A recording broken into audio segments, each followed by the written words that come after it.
Are you building a home or a prison? Written March 19th, 2019, Tangier, Morocco. I've been thinking a lot about the concept of home, maybe because I've been traveling the past couple of weeks. And although I was with my sister Aoife in Seoul and with friends in London, I did spend a rather substantial time being on my own while I'm in transit. I actually cherish that alone time because it allows me to recalibrate and find my quote-unquote center before I allow myself to intertwine with the people I love and care for again. It's like how a gymnast or a performer taking a deep inhale before he or she goes out to perform and share his or her art with the world. Or a mother taking a second to steady her breath before she attends to her crying baby. It's that precious few moments before you open yourself up to the world, you know?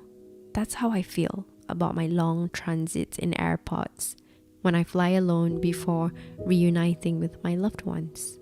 I cherish those sacred moments so much that I create a safe bubble within myself. I read my book, I write, I eat on my own, I pray, and it feels like I'm home. And I'm proud of the home I've slowly built within myself. But it wasn't always like this. I used to disregard and neglect the safe space that I have been given by him, and I'll rather quote-unquote rent and live off in other people's spaces instead. I depended on other people to give me happiness. I turned to someone else to give me validation. And before I knew it, I started to live in other people's hearts more than I lived in mine. What then happened was I started to impose building a home in their hearts, forgetting that the most prime real estate for me to build my very own beautiful home was in mine. Inevitably, my heart home started to feel hollow and crumble, simply because I abandoned and paid no attention to it. I realized that sometimes we forget that we are holding on to the very key that unlocks our very own quote-unquote forever home, which is our hearts. Maybe because we're too busy distracting ourselves with other people's homes that we fail to check back and visit our very own space. Or maybe we haven't quite learned how to just visit other people's worlds without feeling the need or the obligation to set up our very own homes in them. Most importantly, why are we so uncomfortable being on our own that we start to believe that being in solitude is as torturous as being in prison, when it should actually remind us that we are home? Those are the questions I asked myself over and over again. It was not after Allah pulled everyone away from me that it forces me to be on my own. That was when I learned what a huge blessing it is to have a heart home that was always waiting for me to come back. It was just me who closed the doors on myself when I kept choosing to find happiness through other people instead of learning how to find joy within my own.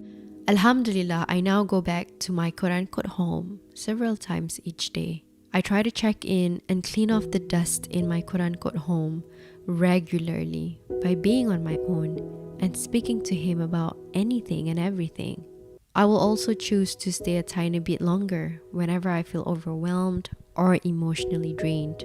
Sometimes when I'm in my quote-unquote home and in the zone, I can be quite oblivious to what's going on around me too.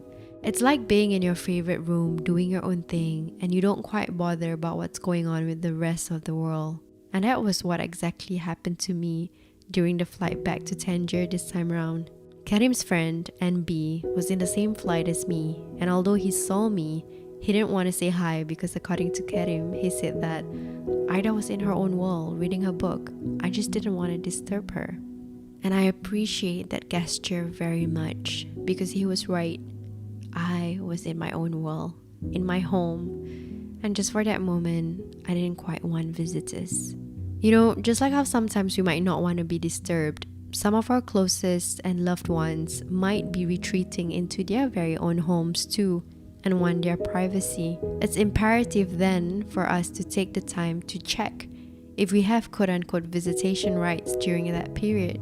And if they prefer to have their alone time, please do not make them feel guilty for not being quite ready to receive you. Give them time to be in their own homes, to have a little rest, so that whenever they are ready, they can welcome you into their homes with open arms.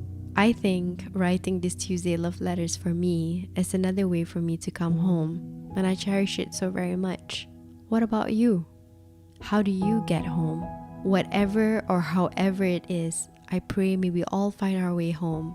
I also pray that we all try to remember that even if we are a little lost, we're not that very far off. We just gotta learn how to make the journey inwards and see the difference that our heart is a home and not a prison.